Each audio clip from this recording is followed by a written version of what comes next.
Ya. Bien, bueno, vamos a comenzar entonces en este momento nuestro estudio. ¿Qué les parece? ¿Cierto? Ya empezó el sábado. Sí. Y damos gracias a Dios por podernos reunir y compartir la palabra del Señor, que nunca vuelve vacía. La palabra de Dios es alimento para el hombre, es alimento para el alma, para el espíritu, y también es poder para nuestro cuerpo, porque Dios no está lejos de nuestro cuerpo. Todo nuestro ser, cuerpo, alma y espíritu, están guardados en el Señor. Y todo eso prospera. Tenemos que prosperar en el Señor. Así que vamos a hacer una oración. Vamos a orar por esta palabra. Padre, en el nombre poderoso del Señor Jesucristo, en esta hora nos reunimos, Señor, junto a Teresita, junto a Julio, junto a Irene, junto a mi vida, y más usted, Señor Jesús, que ha prometido, donde hay 2 o 3, en medio de ellos estaré yo, dice tu palabra. Por eso, Señor Jesús, le damos la bienvenida para que usted nos enseñe en su palabra, para que su Santo Espíritu nos hable la palabra y nos perfeccione, nos dé vida abundante, nos dé la salud del Espíritu. Necesitamos, Señor, que su gracia abra nuestro entendimiento en el nombre de Jesús. Amén y amén. Mire, estas 2 últimas veces estuvimos estudiando el libro de Efesios. ¿Recuerdan lo que es el libro de Efesios que hemos estado viendo? En la semana pasada les hablaba yo, antes pasada les leía: bendito sea el Dios y Padre de nuestro Señor Jesucristo, que nos bendijo con toda bendición espiritual en los lugares celestiales. El Señor nos bendijo en los lugares celestiales, juntamente con el Señor, donde está Cristo. Ahí estamos nosotros. Y la semana pasada les leía que Él nos dio vida, Él os dio vida a vosotros que estabais muertos en vuestros delitos y pecados. Nosotros estábamos muertos y Él nos resucitó, en los cuales anduvisteis en otro tiempo según la corriente de este mundo. Antes andábamos en la corriente de este mundo, pero ahora andamos en la virtud de Dios, andamos en las corrientes de Dios, o sea, en los caminos del Señor. De alguna manera estamos navegando en el río de Dios, estamos en la dirección que Dios ha destinado para nosotros. Y ahora vamos a leer en el libro de Efesios, vamos a ver en el capítulo 2, versículo 11 en adelante, algunas cosas que escribe el apóstol Pablo acerca de los Efesios. Saben que los Efesios, o el libro de los Efesios, en ese tiempo, que era toda la provincia romana que estaba en Asia, hoy en día ese lugar es la actual Turquía. En ese lugar, donde estaba Efesios, ahora es Turquía, la moderna Turquía. En ese lugar se predicó el Evangelio por primera vez, y desde ahí se expandió el Evangelio en todos los lugares. El cristianismo, digamos, el cristianismo primitivo, nació en estos lugares por el apóstol Pablo. Pero si usted ahora empieza a meditar o a buscar información, en Turquía lo menos que hay son cristianos. Es un país musulmán. Claro, musulmán, sí. Y ahí están los chiitas y los sunitas, y luego dicen que hay un número muy reducido de cristianos, que son como 5.000 personas. O sea, cómo ha cambiado aquello que fue sembrado en ese lugar. Hoy en día prácticamente no hay nada. Pero el Evangelio desde allá nos alcanzó a nosotros. Y hoy en día nuestro país, que es un país joven en comparación a los miles de años que tienen esos lugares, Sí, lo tienen miles de años. nosotros aquí gozamos del conocimiento del Señor. Pero es un conocimiento nuevo, porque esto no lo hemos heredado de nuestros ancestros. Nosotros esto lo hemos venido a recibir ahora, y lo recibimos por fe, y nosotros somos nuevos en esto de creer en Dios.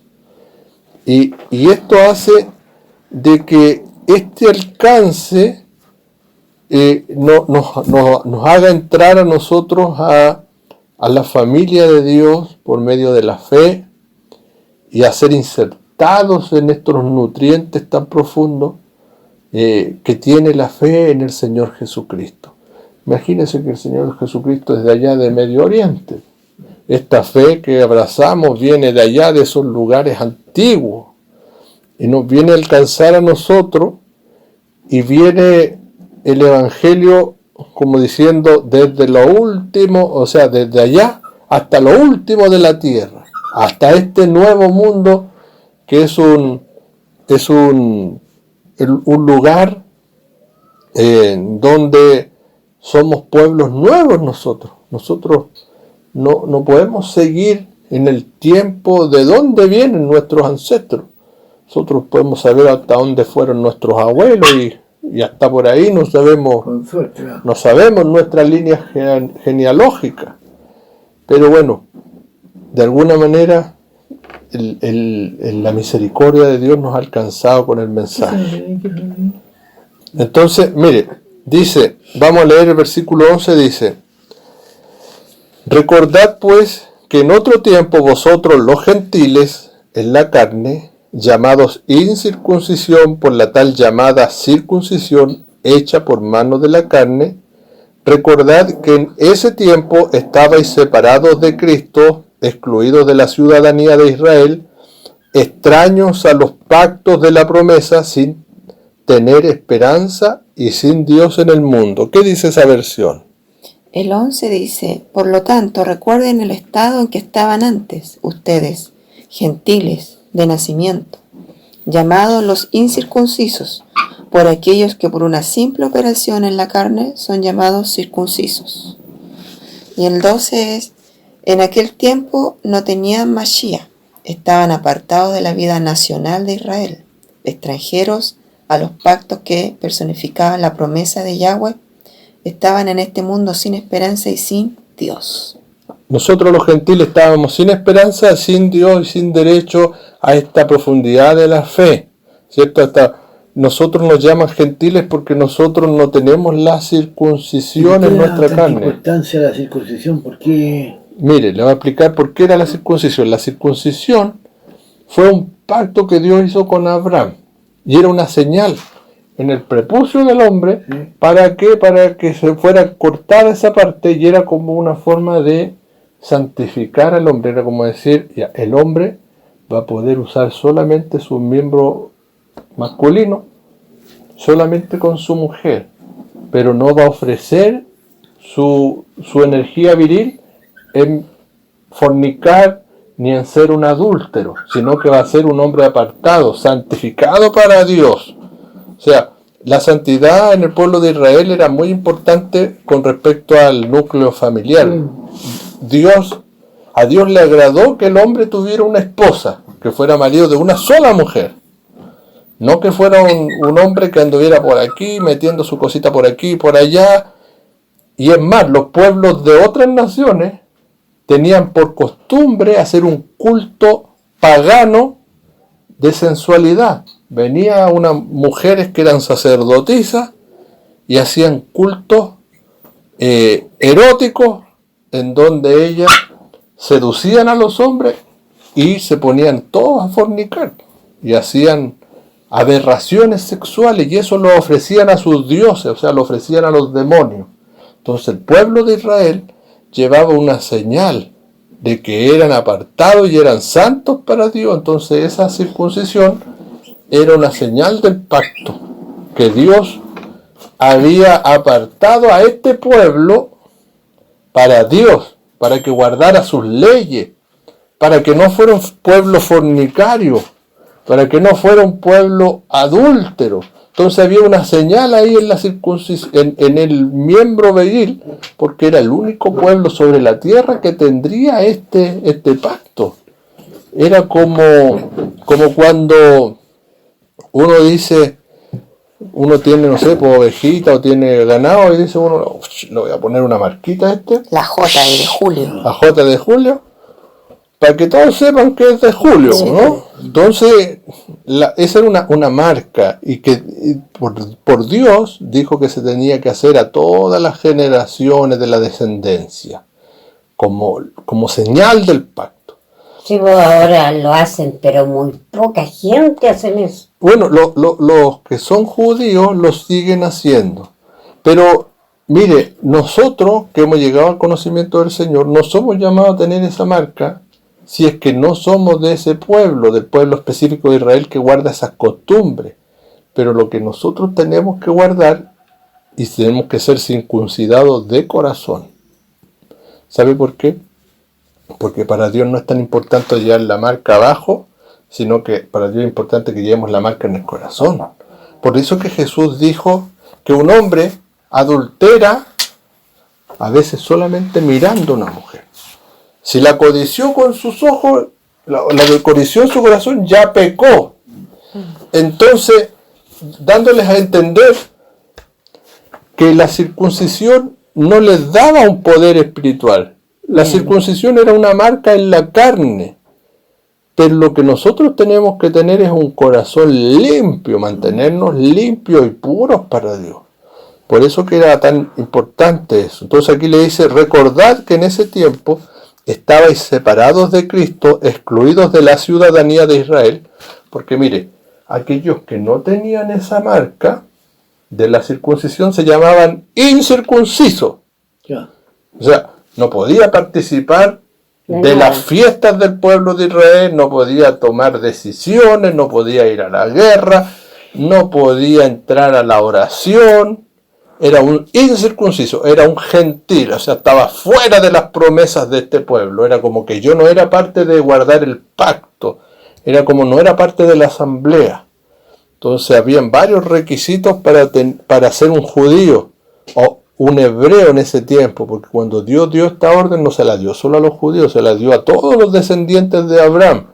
Y Abraham tuvo 12 hijos, y de esos 12 hijos salieron 12 pueblos, 12 tribus, que eran un solo pueblo. Y cada uno de ellos tenía sus formas específicas de ser. Pero con el tiempo prevalecieron solo los judíos, pero los judíos se volvieron muy religiosos, muy apegados a las costumbres. Mire, pero no a las costumbres de Dios, sino que ellos tomaron la Biblia y la Torá, ¿cierto? Y hicieron sus mandamientos. Dijeron, ya, yo soy circunciso, qué sé yo soy circuncidado, pero ya, para poder presentarme delante de Dios, voy a tener que lavarme las manos, y aparte voy a tener que bañarme, y todos tienen que hacer lo mismo. Y lo anotaban eso, y le enseñaban a sus discípulos que tenían que hacer todos esos ritos de purificación, pero eran cosas que Dios no les había mandado. Entonces con el tiempo ellos empezaron a guardar más esos ritos que la misma palabra, Que el mandato de Dios. que el mandato de Dios. Entonces se volvieron religiosos en hacer ritos y ritos y ritos para esto otro. Por ejemplo, con respecto al día sábado, se volvieron muy religiosos y eran muy buenos para juzgar, usaban el sábado prácticamente para jugar, en vez de que lo guardaran para honrar a Dios, para tener comunión con Dios. No, estaban preocupados de quién andaba, ¿Quién violaba el quién sábado? violaba el sábado. Entonces cuando Jesús vino, hacía todo lo contrario, le sacaba chispas a estos gallos, porque venía el Señor y llegaba a un lugar y sanaba a un enfermo. Y se escandalizaban. Entonces Jesús le decía, bueno, ¿qué es más fácil?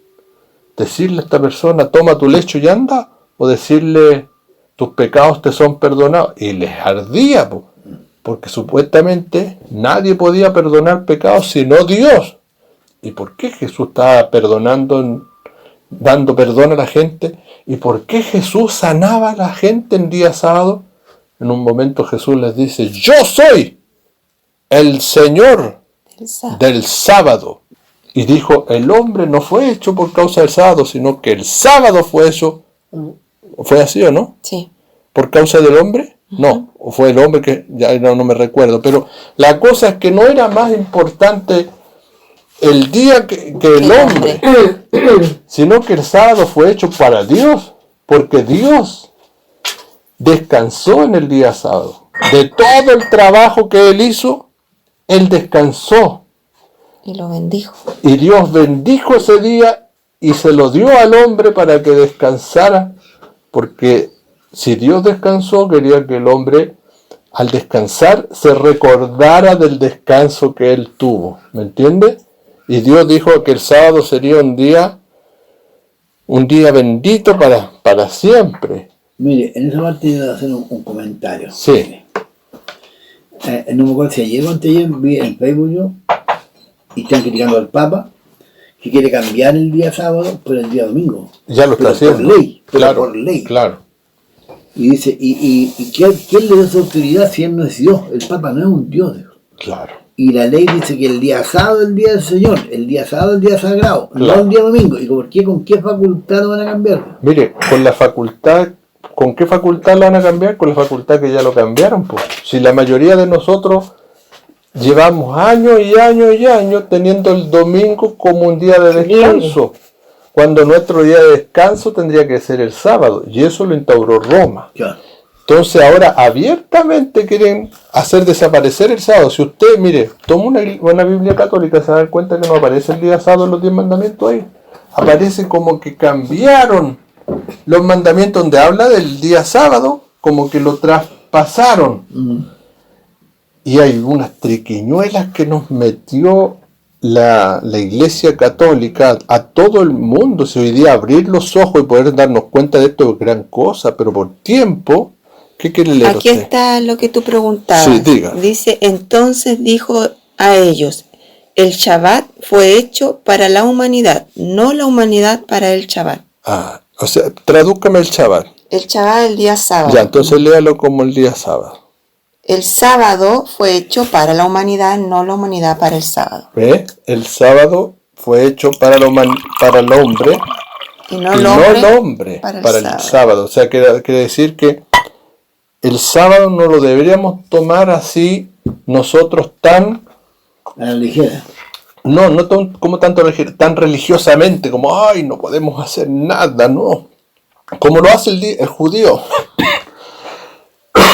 Como lo hace el judío de hoy. El judío religioso. O como en el tiempo de Jesús, eran tan religiosos con el sábado. Bueno, lo mismo pasa con la circuncisión. La circuncisión no es nada. Es solamente una señal en la carne. Pero si yo me hago esa señal, también tendría que entrar a guardar todos los demás ritos. Lo más importante para Dios es que yo guarde mi corazón puro, limpio, porque acá adentro, ¿quién vive? El Señor. Jesucristo vive en nuestro corazón. Entonces dice, recordad que en ese tiempo, estabais separados de Cristo, excluidos de la ciudadanía de Israel, extraño a los pactos de la promesa, sin tener esperanza y sin Dios en el mundo, pero ahora, en Cristo Jesús, vosotros, que en otro tiempo estabais lejos, habéis sido cercanos por la sangre de Cristo. Nosotros hemos venido a ser cercanos por esa sangre que Jesús vertió en la cruz del Calvario. A través de esa sangre somos cercanos. Dice, porque el mismo es nuestra paz, quien de ambos pueblos hizo uno, derribando la pared intermedia de separación. Miren, de los dos pueblos hizo uno, del pueblo gentil y del pueblo hebreo, o del pueblo hebreo. Hizo uno solo. Y entonces, ¿de dónde salió Roma? Miren, si de los dos pueblos hizo uno, ¿de dónde salió Roma? ¿De dónde salieron los papas? ¿De dónde salió toda esta mentira? De la astuta cabeza de Constantino, que era un rey, que era él un César, que era el que gobernaba el mundo. Entonces dijo, pucha, aparecieron tantos y tantos cristianos que no hay cómo detenerlos. Los matamos, los echamos a los circos a los circos romanos, se los damos de comida a los leones y se multiplican los cristianos. ¿Qué voy a hacer? ¡Ay! Tuve una revelación, me voy a convertir a Cristo, dijo él.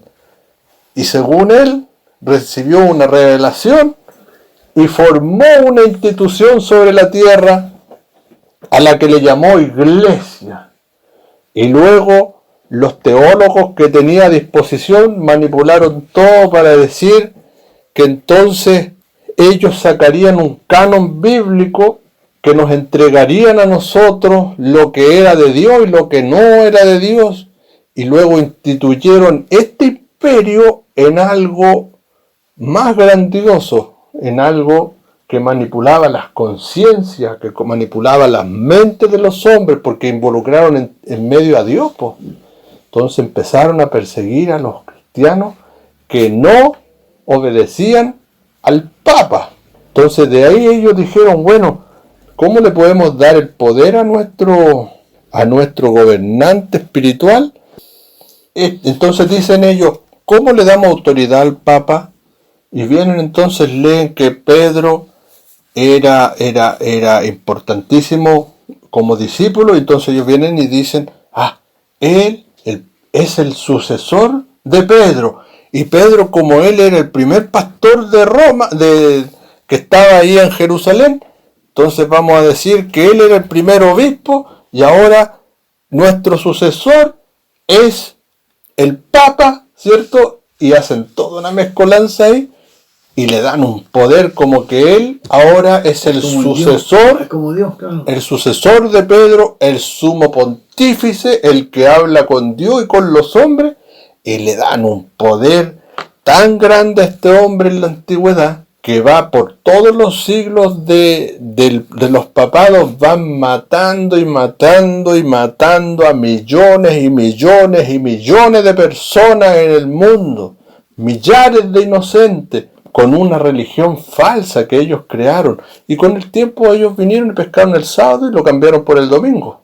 Y también le mintieron a la gente, dijeron Jesucristo nació el 25 de diciembre, Sí. cuando eso es una mentira. Jesucristo nunca nació el 25 de diciembre. Si hubiese sido importante para Dios que nosotros celebráramos el día en que nació Jesús, no habría dejado por escrito aquí en la Biblia que eso era importante, pero para Dios no era importante la fecha, porque nosotros somos muy religiosos. Para Dios no es importante una fecha para conmemorarla, ¿sabe por qué? Porque a Dios lo tenemos que vivir todos los días. Día a día, claro. Todos los días. A Dios lo tenemos que recordar todos los días nos tenemos que presentar delante de Él. Entonces, dice, porque Él mismo en nuestra paz, quien de ambos pueblos hizo uno, derribando la pared intermedia de separación. ¿Qué dice ahí el 14?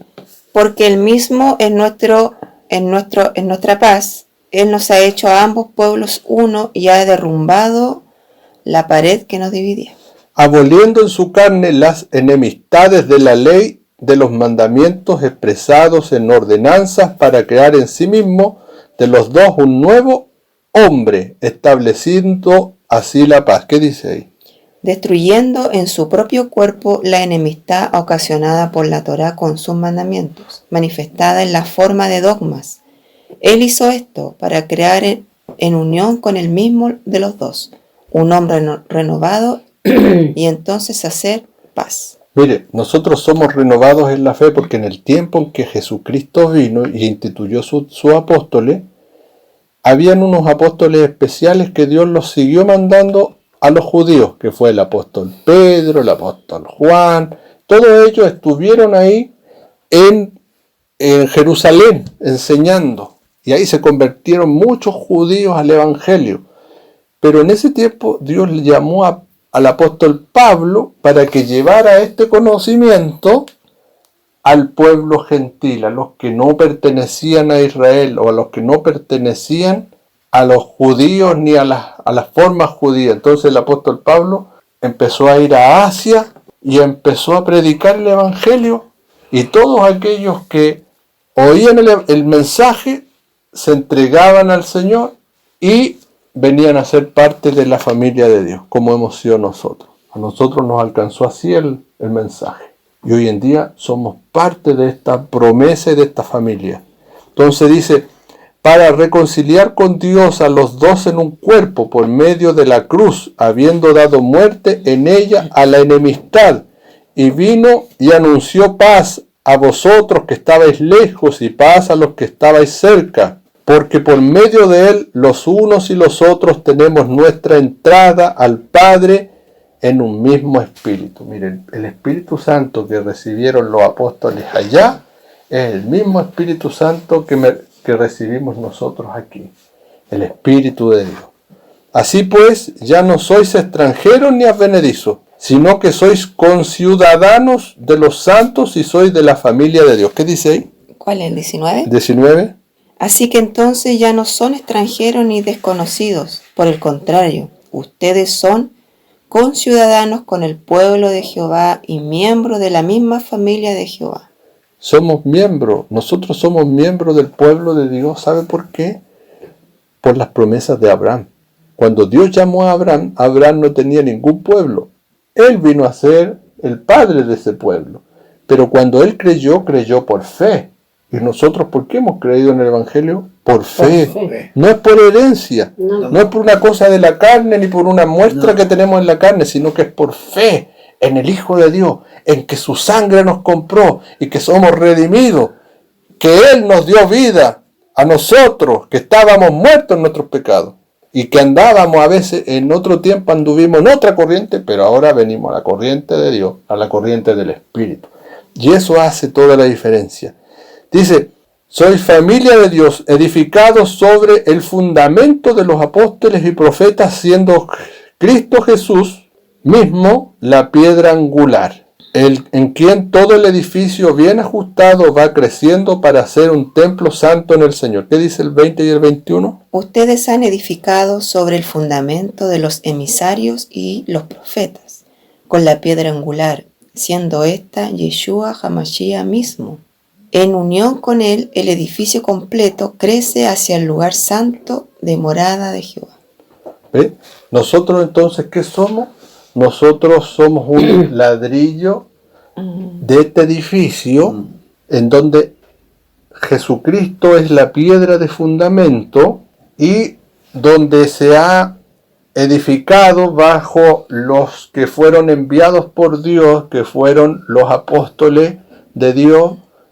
Hablando de apóstoles, estamos hablando de Moisés, estamos hablando de Samuel, estamos hablando de los profetas también, estamos hablando de todo ese cuerpo de profetas antiguos que anunciaban que vendría Jesucristo a la tierra, y luego también los profetas y los apóstoles que hubieron en aquellos tiempos que nos dieron a nosotros este evangelio que no puede ser transformado ni cambiado por ningún otro. Ahora no puede levantarse algún apóstol o profeta y decir, mira, vamos a cambiar el Apocalipsis. Vamos a cambiar el Apocalipsis, vamos a cambiar, mira, lo que dijo aquí está errado. No. Esto que está aquí ya está como fundamento. Y como ya es fundamento, ¿sabe lo que somos nosotros? Somos ladrillos de esta casa. Y esta casa está creciendo, y esta casa se está edificando, y se está terminando. Hasta que llegue el momento en que el último ladrillo sea colocado, y Dios entonces diga, está lista mi casa y me voy ¿A qué me voy a sentar? Claro, ¿me entiendes?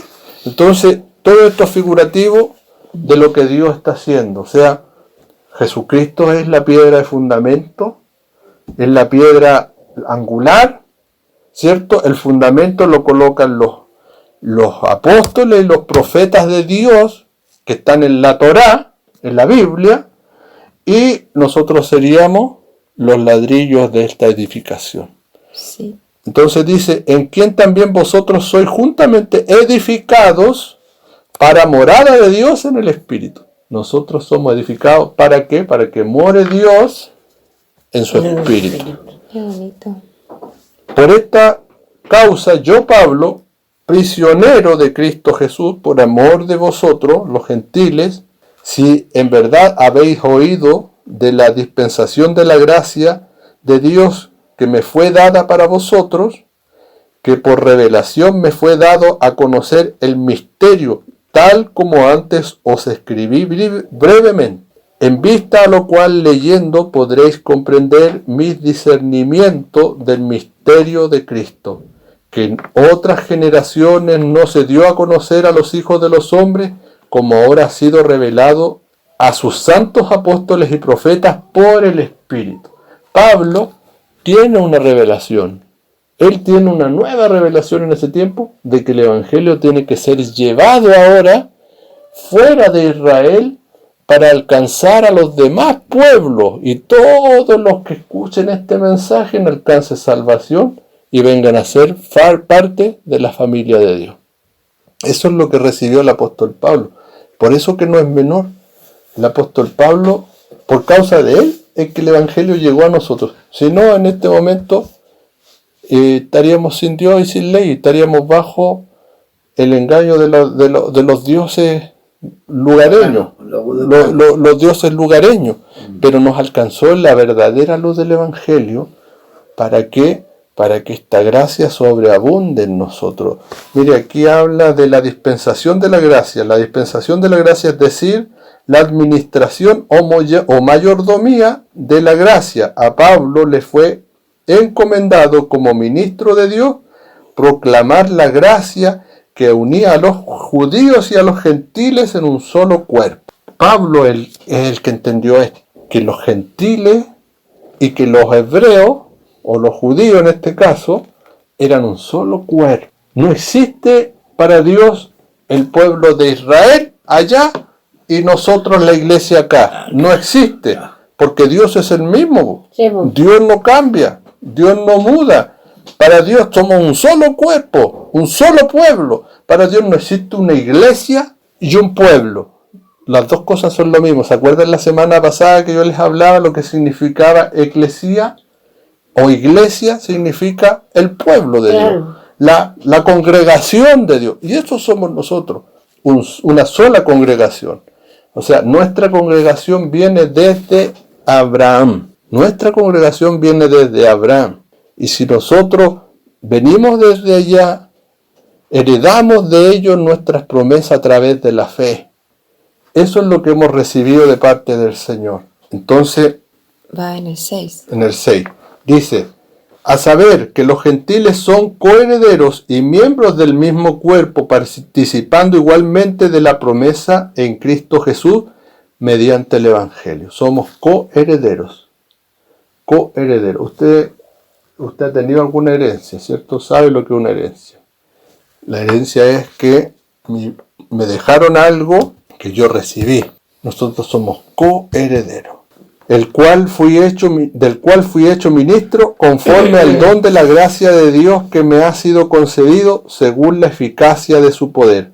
A mí, que soy menos que el más pequeño de todos los santos, se me concedió esta gracia, anunciar a los gentiles las inescrutables riquezas de Cristo.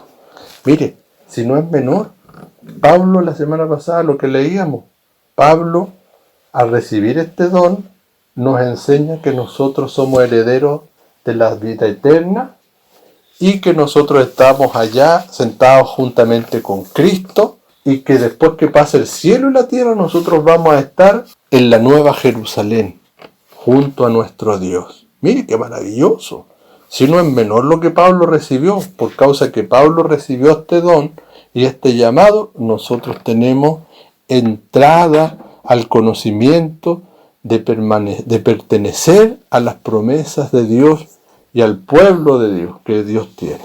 Dice, y sacar a luz cuál es la dispensación del misterio que por los siglos ha estado oculto en Dios, creador de todas las cosas, a fin de que la infinita sabiduría de Dios sea ahora dada a conocer por medio de la Iglesia a los principados y a las potestades en los lugares celestiales. Dios, a través de nosotros, de esta congregación, a través de pertenecer nosotros al pueblo de Dios, le dice a los poderes celestiales, a las autoridades altas, que nosotros estamos en lugares celestiales, conforme al propósito eterno que llevó a cabo en Cristo Jesús nuestro Señor.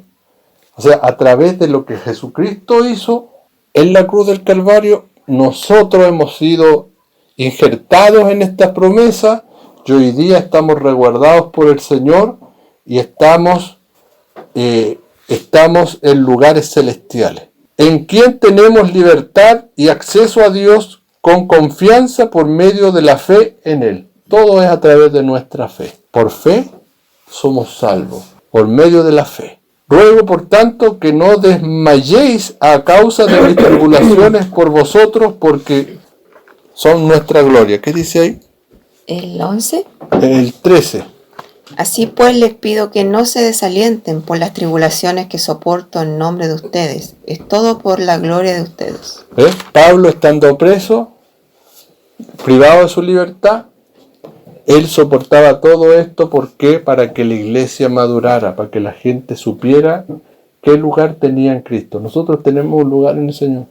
Nosotros tenemos acceso al Señor, que no es poco. Llamar el nombre de Dios sobre nosotros no es poco, es una gran cosa. Poderle conocer, poderle amar, poder disfrutar de su amor, es lo más extraordinario que nosotros tenemos.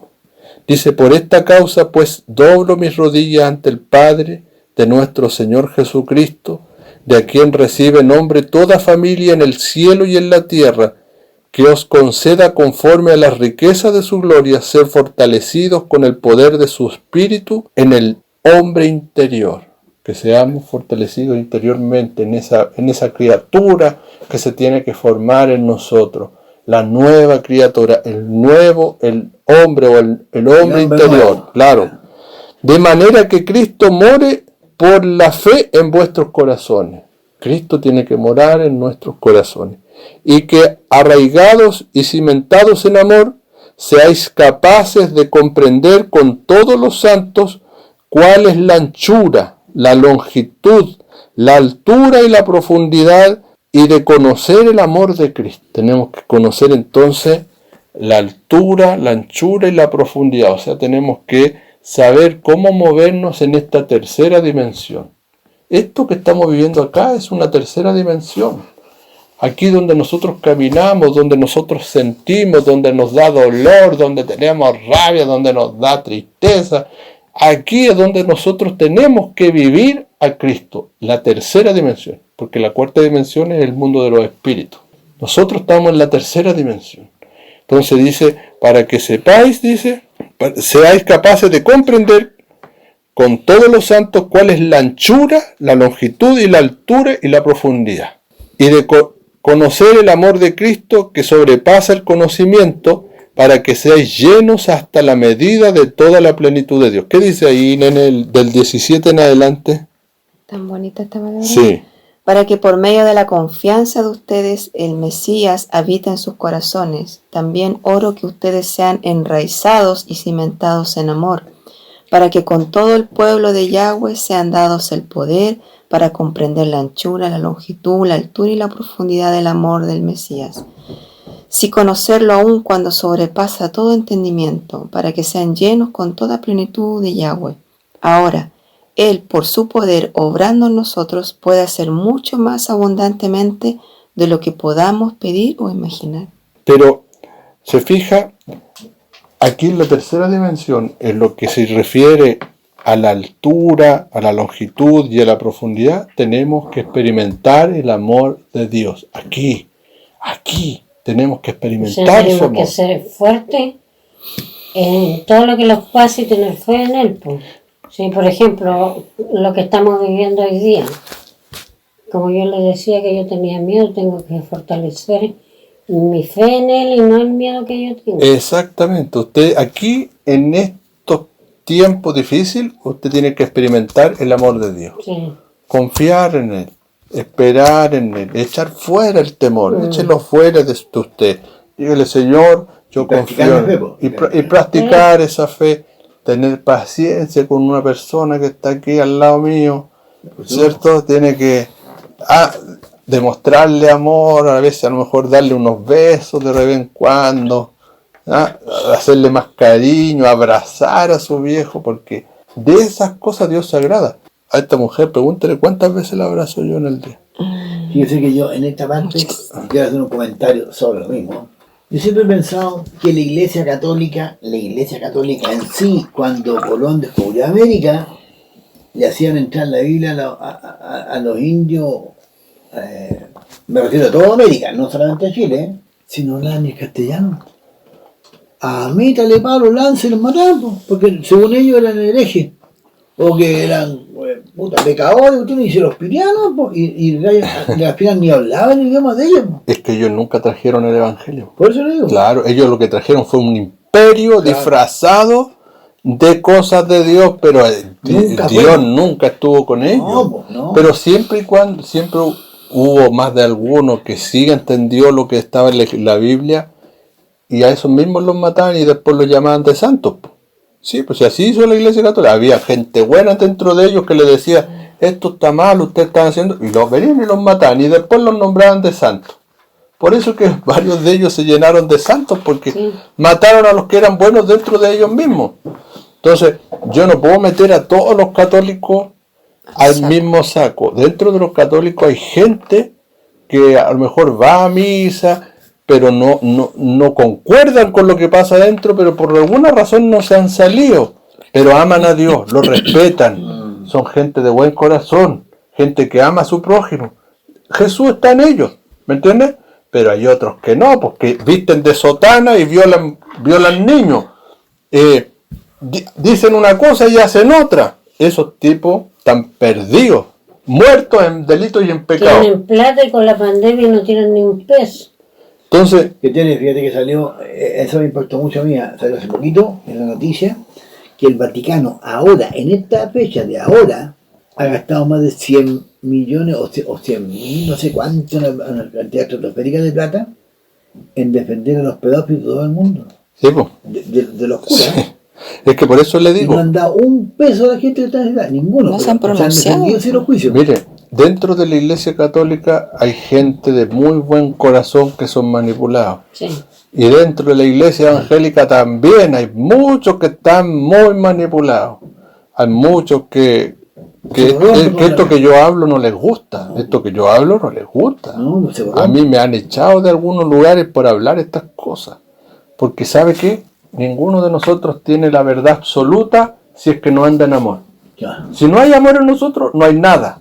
Si no hay humildad, no hay nada. Si no hay misericordia, no hay nada. Nosotros no somos llamados a juzgar a nuestro hermano, no somos llamados a condenar a nuestro hermano, nosotros no somos llamados a expulsar a nadie.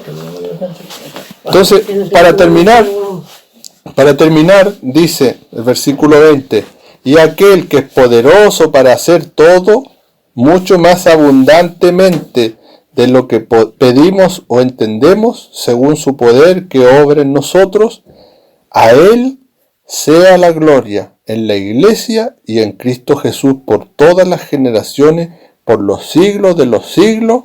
Amén. Amén. ¿Qué dice ahí en el tuyo? 20 y 21. En el 20 dice, ahora Él, por su poder, obrando en nosotros, puede hacer mucho más abundantemente de lo que podamos pedir o imaginar.